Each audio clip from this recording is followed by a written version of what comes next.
Hello, welcome. Thank you everyone for joining us for our monthly webinar for GWPN. My name is Adia Lancaster and I will be the moderator this evening for this webinar. And tonight's theme is Vision to Action, how to start changing the world. I am super excited to dive in deeper on this topic with three wonderful speakers that we have for you that will share how their own experience of having a grandiose vision and taking those steps to making it a reality has helped them grow and hopefully give us some pearls of wisdom on how we can implement that into our own lives. I'm so excited actually because I find myself sometimes overthinking certain things when I do have a vision and I want to make it a reality, right? It's hard to really focus and bring those steps into little tangible steps that can be made to make this vision into reality. And so that is what we are going to be discussing tonight. It is a conversation. We are on a new platform, Restream, so we hope to garner more engagement with those of you who are watching YouTube or Facebook. Please send in your encouraging comments or any questions you might have. We might be able to have a chance to get to those at the end of all of our speakers talking. This platform allows us to highlight even your comments, so stay glued to the screen. You might see your comment highlighted throughout the presentation that we have for you tonight. Before we get started and bring our wonderful speakers up to share with us, I would like to introduce the President of Women's Federation for World Peace, President Kele, who will give us more background on what this topic means in relation to our founder's peace philosophy. So please welcome President Kele Moffitt. Hi, good evening or afternoon, depending on where you are. And like Adia, I'm very excited about this one. We've been really looking forward to hearing from our esteemed speakers. And I do just want to say in the few minutes we've had a chance to chat together, there's a lot of great energy. So you look forward to a great program today. I just want to briefly introduce our organization. We are the Women's Federation for World Peace. We are the USA chapter, and we have over 120 chapters all over the world. And we're founded by this woman here. This is Dr. Hak Ja Han Moon. This is her memoir, Mother of Peace. And what we try to do is bring, the woman's touch to peace building, and whether that is just within your family or your personal relationships, but also in leadership and societal impact. And today's theme, Vision to Action, is really also connected to Mother Moon's journey. She started as a North Korean refugee as a little girl and had to cross over to South Korea right before the war started. And just that experience alone shaped her view of how necessary it is to start to change the world. So I just want to read one quote from her memoir here. She says that creating peace is like unraveling a ball of tangled yarn. It's difficult to find where to begin, but nothing will be accomplished by sitting with arms crossed.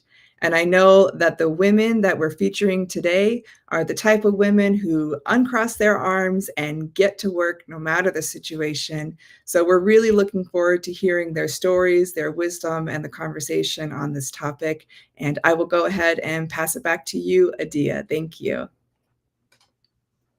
Thank you, President Kele. All right, let's get started with this evening's presentation. I would like to introduce our first speaker, Dr. Tricia Harris. Dr. Tricia Harris is a distinguished professional with a diverse background in teaching, writing, and global travel. Growing up on a military bases in the US and England, she developed a passion for exploring cultures. She began her career with a degree in computer science from Kilgore College, leading a $5 million project at Shore Oil Company. In Iceland, she worked on the NATO-based contracts, earned a business administration degree, and held leadership roles in community organizations. Back in Texas, Trisha excelled as an instructor, systems engineer, and project manager, specializing in computer networks and radiology. She has taught globally, including in Japan and India, and held key positions in organizations like the American Business Women's Association, recognized in the international Who's Who of Women, and has received multiple awards for contributions. Trisha's dedication to interfaith dialogue and education is evident through her work on the Ancient Wisdom, Modern Spirituality lecture series and teaching at Grace International Seminary for Women. As an ambassador for peace, she promotes understanding among different faiths and serves in various nonprofit roles. Please welcome to this virtual stage, Dr. Trisha Harris. Well, thank you, Adia. I appreciate that, as well as Grace and Laura for inviting me to speak today on Vision to Action. Question that was asked was, how did you start? Gosh, how did I start? Well, unraveling that ball of tangled memories all through the years and seeing if I could come up with one single simple answer took some thought and was quite the challenge. As she said, I grew up in the military. My dad was Air Force. We traveled a lot. I had visited 10 countries in 18 states by the time I was 10 years old. But my parents instilled in me this desire to get to know people of other backgrounds. I started school in England, and my friends were all different religions, nationalities, races, cultures. That was what was normal to me. When I was 10, we moved to Longview, Texas, totally different world from Northern England. I went to a private school. I didn't know it was private till 30 years after I graduated, when one of my classmates wrote a history of the school. The people were there in that school were either Baptist, Methodist, or Presbyterian. Those were the three churches in the area. All were white kids. That was so strange to me. They were all from Texas, equally unique. Most of them had traveled no further than Shreveport, Louisiana, Hot Springs, Arkansas, and Oklahoma City, Oklahoma. Huge difference from the places I'd traveled and the experiences I'd had over those early years. I never really thought I'd made a difference to anyone until my 40th high school class reunion.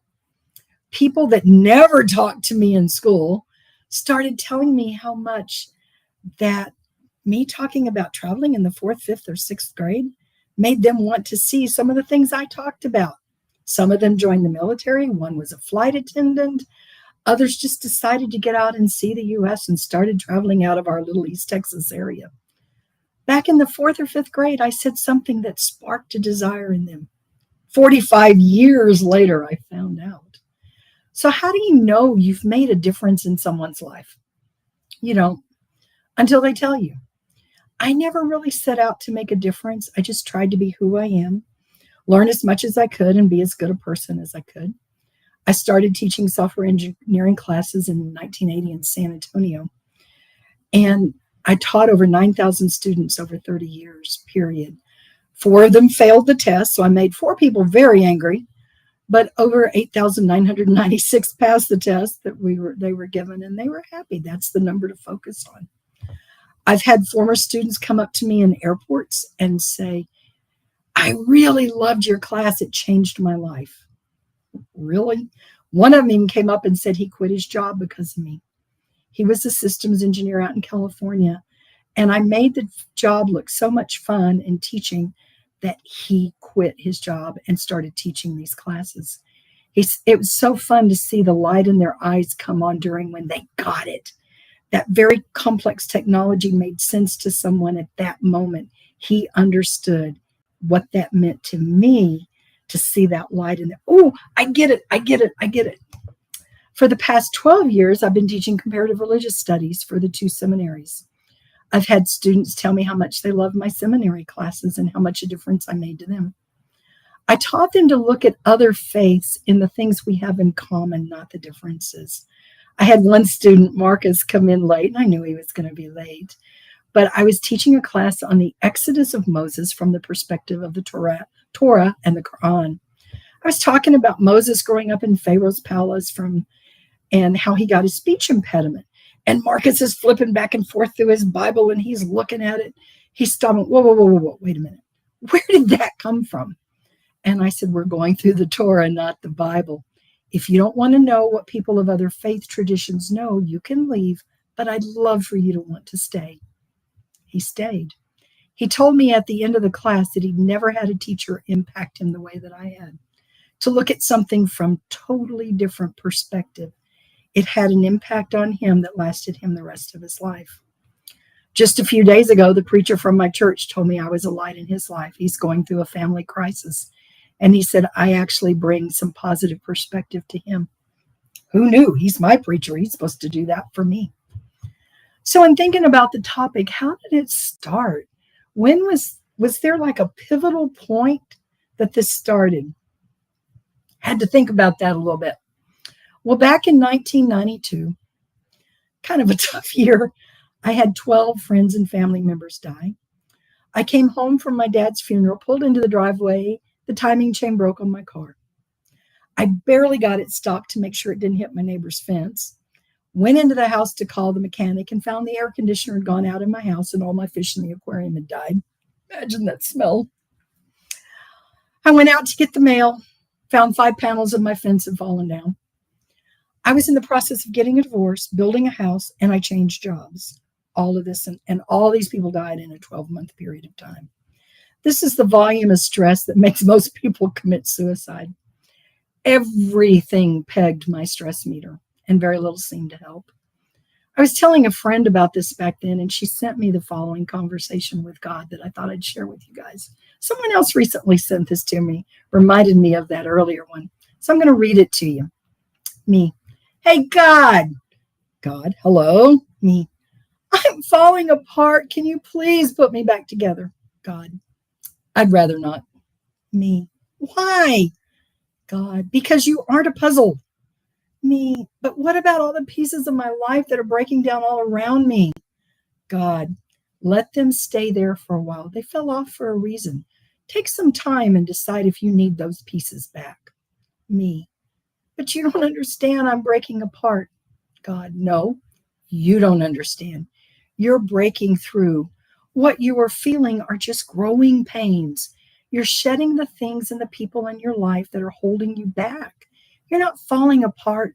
You're falling into place. Relax. Take some deep breaths. Allow those things you don't need anymore to fall off of you. Quit holding on to the pieces that don't fit anymore. Let them fall off. Let them go. Me.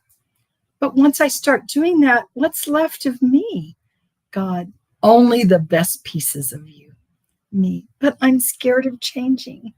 God, I keep telling you, you're not changing. You are becoming. Me. Becoming what? God. Becoming what I created you to be. A person of light and love and charity and hope and courage and joy and mercy and grace and compassion. I made you for more than the shallow pieces you had decided to adorn yourself with, that you cling to with such greed and fear. Let those things fall off of you. I love you. Don't change. Become. Become who I made you to be. I'm going to keep telling you this until you remember it. Me. Whoops, there goes another piece. God, yep, let it be. Me. So I'm not broken? God, of course not. You are breaking like the dawn. Kind of let that sink in for a minute. I felt so shattered from all the losses and grief and stress. It really felt like the pieces needed to be glued back together again. I moved into my house. My divorce was final. Kind of the last straw. My husband hired a guy to kill me, and that guy was arrested. That was when my life started becoming. I think that was that pivotal time. I quit the job I had and went to work for Kodak, teaching the doctors in the hospitals how to use the radiology equipment. Drastic change from computers and telecom networks. I started becoming. I got involved in my church a lot more, traveled a lot more, added another 25 countries to my initial list of 10. Started doing the Ancient Wisdom, Modern Spirituality classes with Stratton Horace. Met Marzook at one of our Unity Days at church, where we have all the faith traditions come in and do their songs and prayers. It's an amazing 3 hours on a Sunday afternoon. I was invited to join the Thanksgiving Square Interfaith Council, who started doing the Connecting Our Faith programs with Marzouk. I met Bishop Mark Hernandez, became an ambassador for peace. I joined the South Dallas Interfaith Council. I've gone to 3 of the Peace Starts With Me rallies and met Mother Moon, delightful lady. I'm on the board of directors for Huma Faith. We help victims of domestic violence, provide shelters and counseling. I was on the board of faith for the Lillian Smith Foundation. We also provide help and support for domestic violence victims. And I'm an advisor on Verna's Help Foundation board of directors, where we do legal clinics to those needing legal advice and help and can't afford it. So my point is, I didn't set out to intentionally do all this stuff to get recognition for it, but because I felt like I was becoming helpful to some folks along the way, making a difference, I realized I was living my life as part of let go and let God. God put me in different situations where I never expected to be, never planned. I've met some amazing people along the way. The Dalai Lama, Deepak Chopra, Masaru Emoto. I've gotten to work with Rabbi Jack Ben Parad with the Center for Interreligious Understanding. Imam Yahya Abdullah, who opened the mosque in Jacksonville, Florida. I worked with him a lot. Of course, John Jackson, Bishop, our beloved John Jackson, and got to know Bishop George Augustus Stallings III and the great Mike Jenkins. These are amazing people I never expected to have as part of my life. So my life hasn't been intentionally setting a goal in the morning. I'm going to change somebody's life today. It's been more of a life of faith and letting God build my life with people around me where I can maybe be a light in their world and help them make it a better place. Or they're a light in my life. And a lot of these people really are a light in my life. So how do you change the world? Become that person that God intended you to be, of light and love and charity and hope and courage and joy and mercy and grace and compassion. Just become. Hope that helps. Thank you so much, Dr. Tricia, for your lovely pearls of wisdom, for sharing your amazing experience, life experience, and how your faith has brought you to meet so many wonderful people and also to share your heart with so many people. We'll bring you back on towards the end when we have the roundtable discussion. We do see some comments from Laura. So glad to see Tricia sharing her wisdom. We might feature some more comments. Dr. Harris, I love what you're sharing, from Glenda. Wonderful, thank you. Please keep sharing your comments. Become that person that God wants you to be. Love that, from Ria Luce.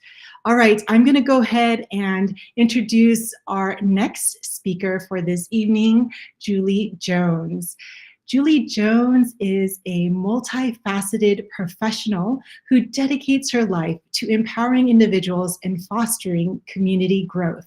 A former police officer and SWAT member, Julie uses her unique background to help others conquer their fears, embrace authenticity, and seize each moment. She is an award-winning speaker, international best-selling author, and breakthrough coach. Julie hosts the inspiring TV show Stop Waiting, Start Living, which encourages viewers to take proactive steps toward their dreams.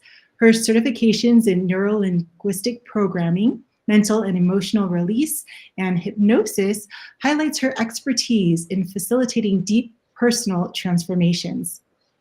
Julie's proficiency in the Working Genius framework allows her to drive personal and team breakthroughs, making her a sought-after coach for both individuals and organizations. She is also a dynamic networker who catalyzes business growth and amplifies community impact.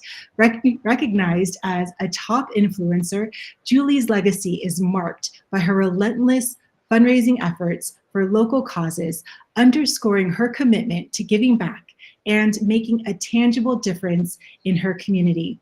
Please welcome to this virtual stage, Julie Jones. Thank you so much for being here. Woohoo! Woo! I don't know who you were talking about, Adia, but that is a pretty cool sounding person. So thank you so much for having me on today's presentation. And I see two of my local women, both Glenda and Ria.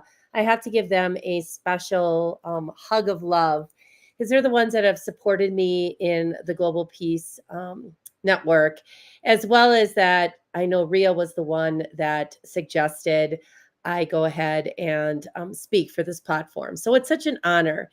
And, you know, in the next 4 hours, just kidding, I really want to share with you. I've only got about 10 minutes. And I really want to first start with my story because I think it's really important to know where we come from and where we are headed when it comes to living a life that is filled with peace. So, as Adia spoke about, I am a former law enforcement officer. I was a police officer for 10 years in the state of Wisconsin, and in that time, I was also a SWAT member. One of the most difficult things that I ever had to do on that position was giving death notifications, telling people that their loved ones were no longer there, here today, gone tomorrow. And it's really such a tragedy when I had to approach people and remain stoic when my heart was breaking for them because their loved one was no longer going to be part of their life. See, so many of us wait until tomorrow. We wait and think that we have all this time. And I'm here to tell you that tomorrow is not promised.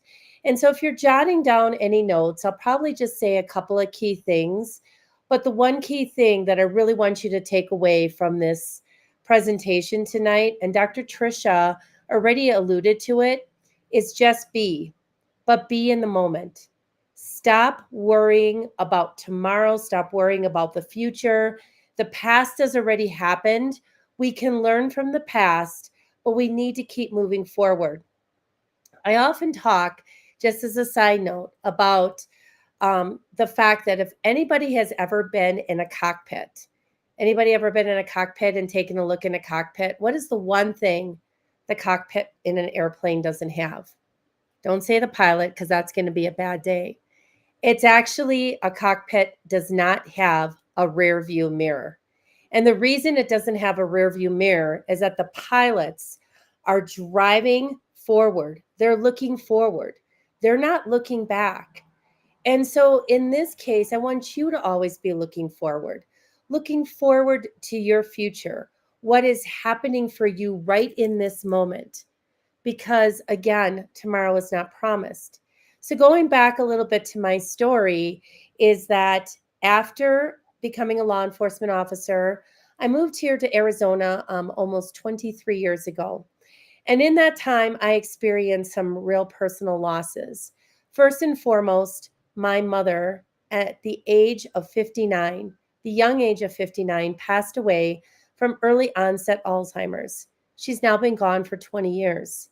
And in that moment, both her and my dad's dreams were suddenly taken away from them, ripped away, because so many people wait into this idea of retirement. And again, retirement is not promised. It's about living in this moment. My parents were fortunate enough at their 25th wedding anniversary to go to Hawaii for the very first time. And they went back several times. And it was one of the favorite places that they loved. They were going to wait until retirement. And I'm so grateful that they didn't. And I'm sure that they're so grateful that they didn't as well. See, we're putting things off in a life to live that can impact others and inspire others by being in the moment. The final part of my story that I want to share just briefly is that just this past April 29th, 2024, my husband of 13 years, we had actually known each other for almost 20 years, passed away after a short diagnosis with colon cancer. He was diagnosed on November 9th, and he passed away April 29th. It shouldn't take a life-threatening illness as a reminder that there is no promise again of what tomorrow holds and to really truly live in the moment. And we did. Sure, our days were filled with doctor's appointments and uncertainty, but we made the best of it. We laughed, we loved, we cried, we spent time together that normally maybe we wouldn't have been so appreciative of. See, living a life of peace means also being extremely grateful, grateful for what you have been given. I'm here to tell you my life is not sunshine, rainbows, and unicorns. I've just shared that it's not. But it's taking those challenges that have been given to me and how do I find the silver lining? How do I continue to move forward in my life? And for all of you listening in, how do you continue to move forward in your life when there is a tragedy that has struck you? See, we're not immune. Everybody has something happening. That's why another tip that I really want to share with you is this idea of kindness. See, we are so wrapped up in so many things in this world. Yes, life is busy, but you know what? You do not need to be attached to this piece of technology. People are reading their text messages and walking. They're at dinner in conversations and on their texts. Do you know I read a scary statistic? The average person, we're not talking millennials, touches their technology 2,618 times a day. A day. We've become too addicted to technology and we're forgetting about being in the moment. See, what I mean by this is that when I'm walking and I'm out in the world, I'm looking at people. I'm making eye contact. I'm smiling and I'm saying hello. See, it's in that brief 10 seconds that we're acknowledging someone. We don't know what kind of day anyone has had, and that could make the difference. See, I truly want people to have met me, even if it's only for 10 seconds, and to know that I made a difference in their life. I walk around in costumes. Yes, I do. I'm so sad I forgot to bring something fun for tonight's presentation. I have googly eye glasses, but I wear Thanksgiving Day costume. I wear a turkey. I dress as an elf all month long in December. And people say, "Oh my gosh, Julie, I wish I could do that." And I look at them and I say, "And why can't you? Or why won't you?" See, we all have the ability within ourselves to make that difference in people's lives. See, Dr. Tricia alluded to it a little bit, and I've heard it kind of in a little bit of a different way. See, first of all, I know God doesn't make mistakes and that we're born perfect, we live perfect, and we die perfect. It's the stinking thinking that gets in between here that stops us from sharing our message. See, I believe that each and every one of us, each and every one listening in, has their own unique message. And that message can only be shared by you. And you're not doing anybody any kind of service if you're keeping that message to yourself. Please stop worrying about what others think, what others have to say, what you look like. Listen, people are not thinking about you. They're not looking at you. They're so wrapped up in this and wrapped up in their own world. It's time to look outward, to look and be outward focused. And you don't need a stage to share your message. Your message is so important in your world. Share that message. It's the ripple effect that we will have on all of us to be and make a difference. My final thought is this. You know, so many times we say things like, we have to do something. I want you to change that I get to do something. I get to do something. What is it that you get to do? You got to come on tonight's presentation and hear inspiration from so many people that are sharing. Like, that's a get to.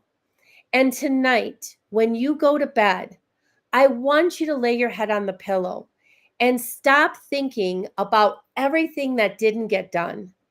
And I want you to celebrate your wins. Celebrate what you did do. Celebrate what you are in gratitude for. Because remember, you woke up today and had a day that so many people did not. To whom much is given, much is expected. Live your life in peace, gratitude, love, and harmony. The world changing begins with each and every one of us. Go out there and shine bright. Beautiful. Wow. Thank you so much, Julie, for your heartwarming message and for sharing your story. I took a lot of notes, actually. And we're just so grateful for your presence and for sharing your message. Julie brings out the best in people. Ria, Luce, giving you a shout out. And we have so many other encouraging comments that were put in the chat while you were speaking. And I see another one, you shine so brightly. So thank you so much. We'll bring you up again after our next speaker to have a little bit of roundtable. I am moved by your sincerity. You come across with so much honesty from Michael. Thank you, Michael, for sharing that comment. This is such a great platform. I'm really excited because we get to feature people too who are totally inspired and engaged by you, the speakers. And so this is really beautiful. Thank you. All right, let's bring up our final speaker for this evening, Natalia Lebedin. She is an architect by profession and is the current president of the Ukrainian Cultural Association of Ohio. She leads a dedicated team of volunteers in Columbus, Ohio, focusing on fundraising, raising cultural awareness, and advocating for Ukraine. Born in Canada to Ukrainian immigrants, Natalia is deeply passionate about social justice, particularly concerning Ukrainians both in the local community and in Ukraine. Under her leadership, the Ukrainian Cultural Association of Ohio has successfully organized numerous cultural events, educational programs, and fundraising initiatives. These efforts aim to preserve and promote Ukrainian heritage, foster a sense of community among Ukrainian Americans, and provide much needed support to Ukraine amidst its ongoing challenges. Through her tireless dedication and leadership, Natalia Lebedin has become a prominent figure in the Ukrainian community in Ohio, inspiring others to join the cause and make a positive impact both locally and globally. Please welcome to this virtual stage, Natalia Lebedin. Thank you so much. Thank you so much for having me. I'm super honored to be here tonight. Let me just share my screen. Here I have a bit of a presentation.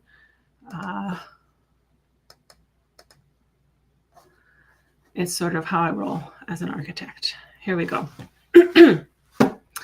So where to begin? I want to share two quotes that helped shape my worldview, particularly when it came to topics of social justice, which are especially emotional for me. The arc of the moral universe is long, but it bends towards justice. This is, of course, the famous quote from Martin Luther King Jr., which resonates with me as it galvanizes hope for a better future for Ukrainians who have suffered so much for so long. But it is potentially misleading. It's not automatically going to bend towards justice, as Michael Denzel Smith explains in this paragraph. You need to work for it. When I graduated high school, I didn't get a party. My dad sat me down and made me read this essay, The Master Word in Medicine, and it certainly has stuck with me over the years. Work is the open sesame of every portal, the great equalizer in the world, the true philosopher's stone, which transmutes all the base metal of humanity into gold. So, February 2022, I woke up to the worst news possible. War, full-scale invasion. Ukrainians all over the world reeled in horror. Our sleepy local Ukrainian organization had been run by the same president for 11 years. I knew we needed to get organized here in Columbus, Ohio, to be able to do bigger, better, and more meaningful acts. I started organizing rallies. With hope and work, I just dove in, asked for advice, and just kept going. Other rallies followed. Meanwhile, the local organization was sitting back and acting like nothing more could be done. Me and a few other like-minded individuals started talking about how best to galvanize the local Ukrainians to come together, join forces. With hope and promises, I was elected president with a new group of colleagues to lead the organization. The small group of people at our annual meeting took a chance on me. My team and I sprang into action. I was used to leading project teams in a professional setting, but leading a group of volunteers through an extremely emotional world event presented many new challenges. Learning about the nonprofit sector, for example, development, that means fundraising, how to truly network, connect, and build relationships, not only between individuals, but with organizations. Engage in public speaking about extremely emotional and personal topics like genocide. And focus the team of volunteers on concrete goals, galvanizing our mission, and acting on the tasks we set forth for ourselves. I saw a therapist and learned about radical acceptance, fully accepting things as they are. War was beyond my control, unfortunately, so I had to focus on things that I could do.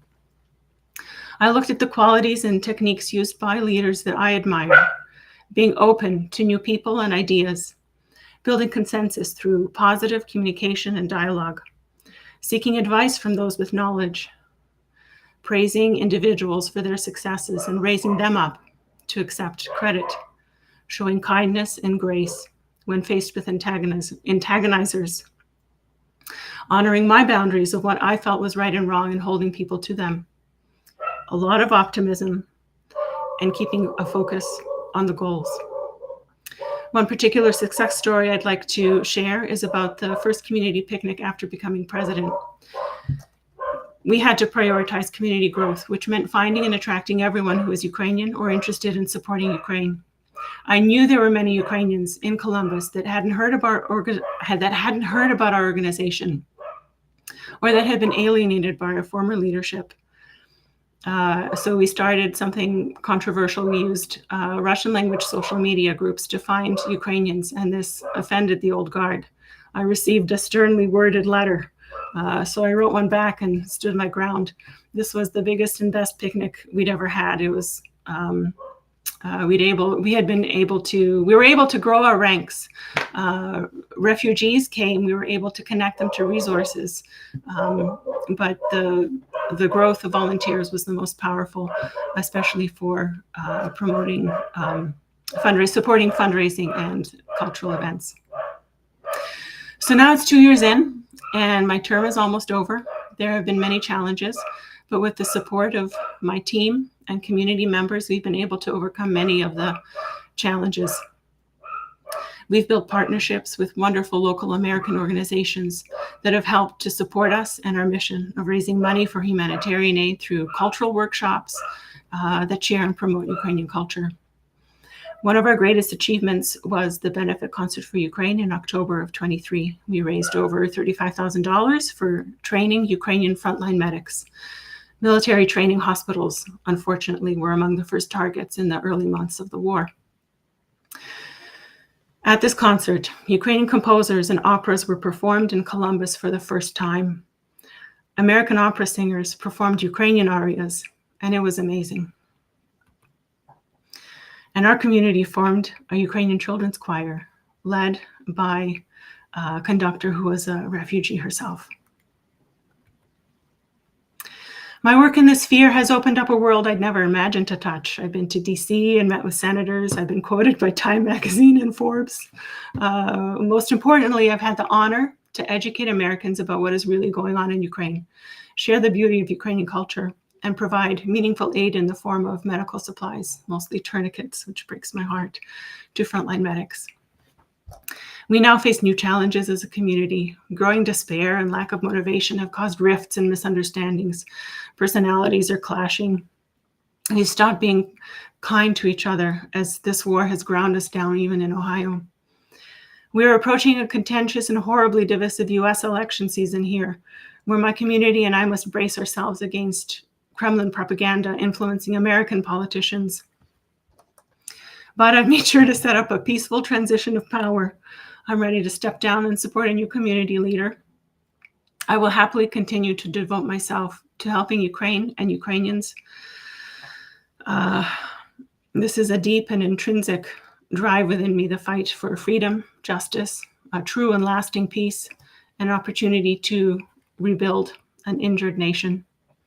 I've realized I'm ready for a shift from generalist to specialist. I'm looking forward to focusing my work for Ukraine using my professional skill set as an architect to build better, more sustainable and resilient cities for a new and beautiful future in the country that holds my heart. I found a new well of inspiration in this word, wrожай. Keeping my eye on the future harvest, I know I need to put in the work to make it a good one. With hope and work, I believe it is possible.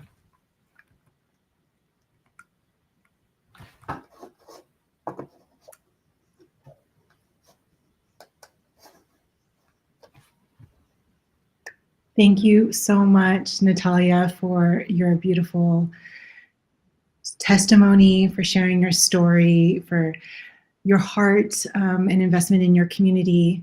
Glenda says, I can feel your deep heart and your resilience is commendable to support Ukraine. And we can definitely feel your passion and what drives you to really unite the Ukrainian community in Ohio, and then not only locally, but have such great impact abroad too. So true. This inspirational message is so heartfelt. Thank you, Ms. Julia Jones, for sharing your story. That's for Julia. Okay, so we have about 15 minutes left of the webinar. Let's go ahead and bring up the two other speakers. We can do a quick little roundtable discussion about our topic this evening, which is vision to action, how to start changing the world. Your ladies have impacted this world in a myriad of ways and have shared your pearls of wisdom with us. But how to really, share something tangible with the audience as far as bringing this passion into a plan, like a focused plan. How does that come about? How do you become focused when you do have all of this passion and this desire to make such an impact?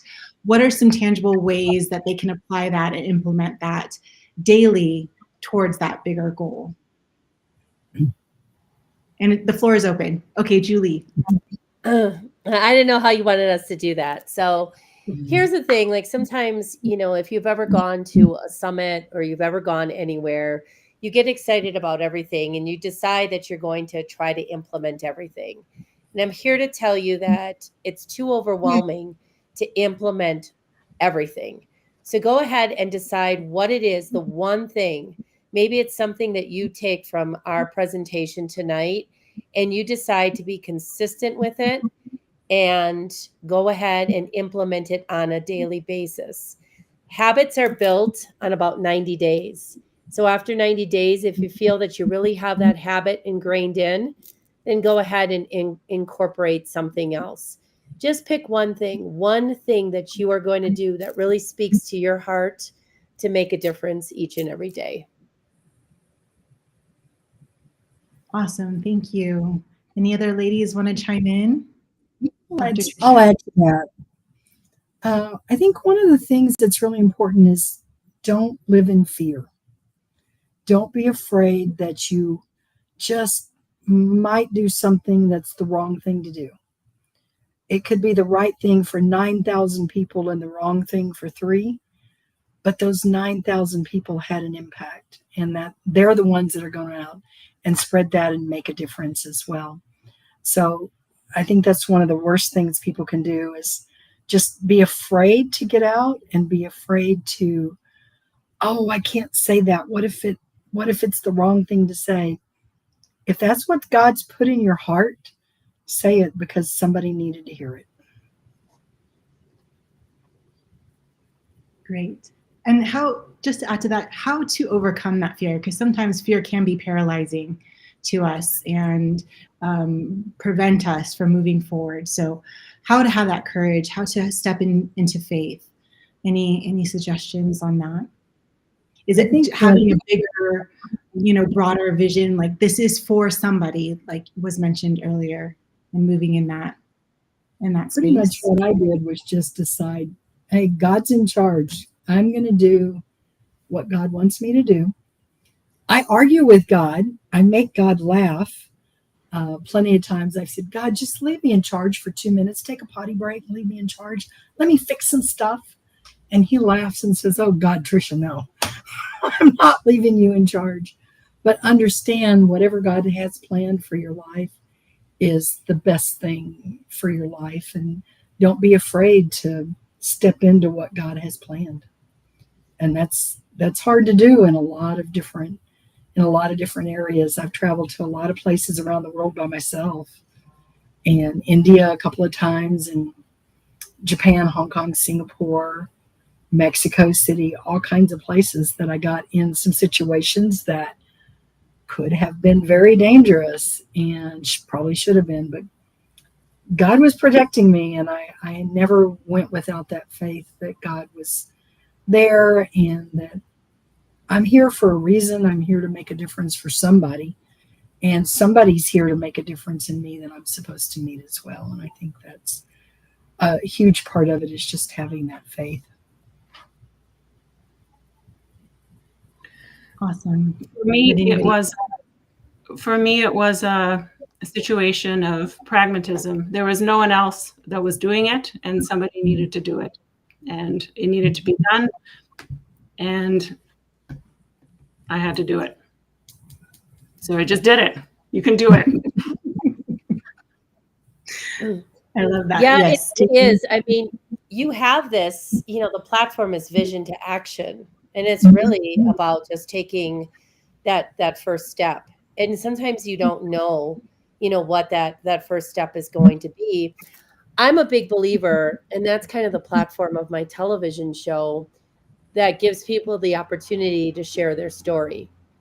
Because in sharing your story of who you are, and, when you talk about fear, see, a lot of times we're afraid that people are really going to get to know us.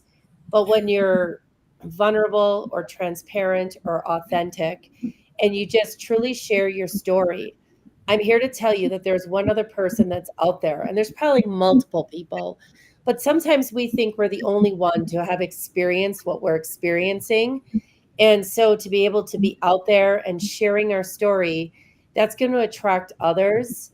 And then with the others, it's about, okay, if I can do it, you can do it. Let's do this together.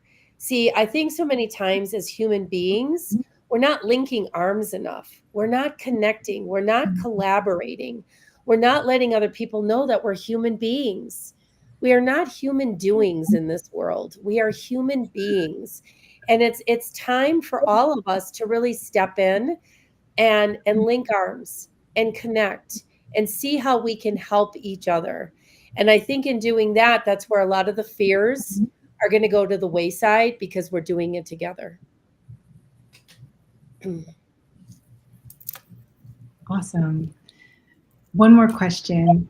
Speaking about vision, how to gain more clarity about a vision? Maybe they've received inspiration, ideas.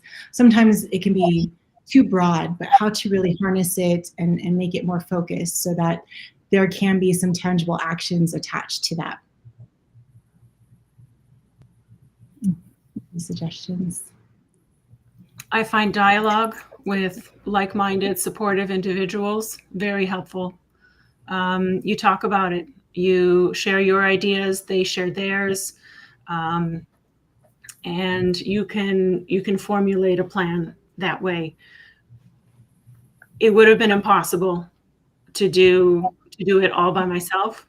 I needed a team of people and a few key individuals that were supportive and hardworking and hopeful and focused and passionate. And really, it was everyone working together that made our organization's successes possible.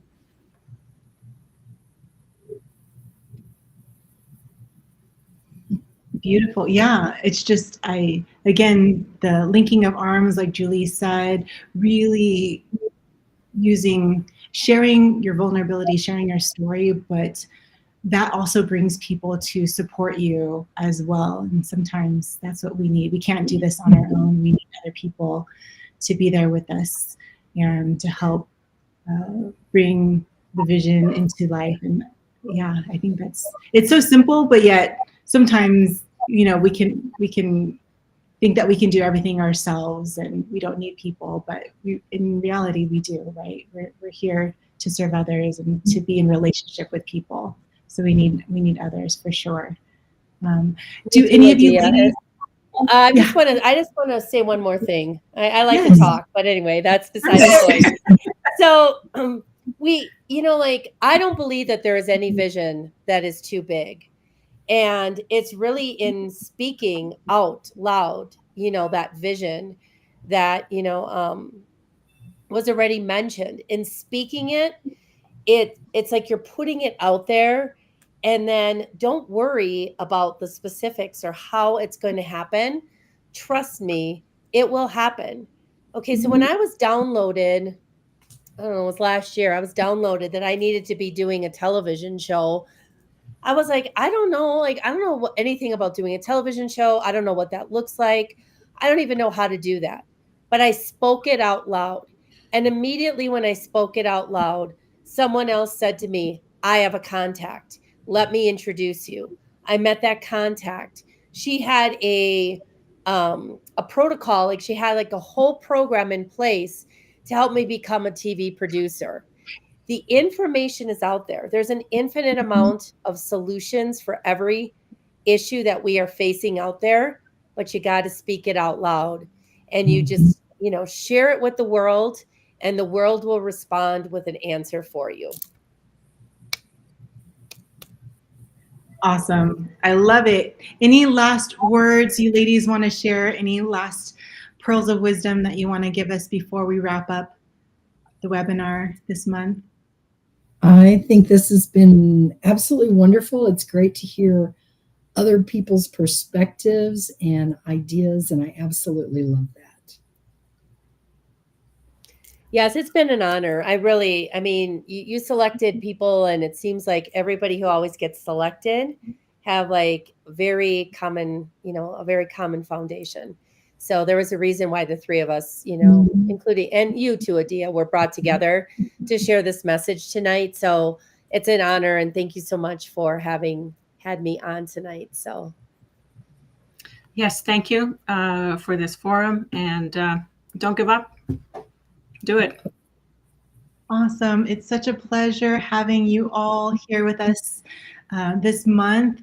And we wish you well in your future endeavors, and want to connect with you all at another point in time.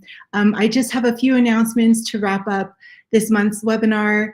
We do monthly events for Women's Federation for World Peace, and our two signature events, are the Her Story Award and this webinar for GWPN.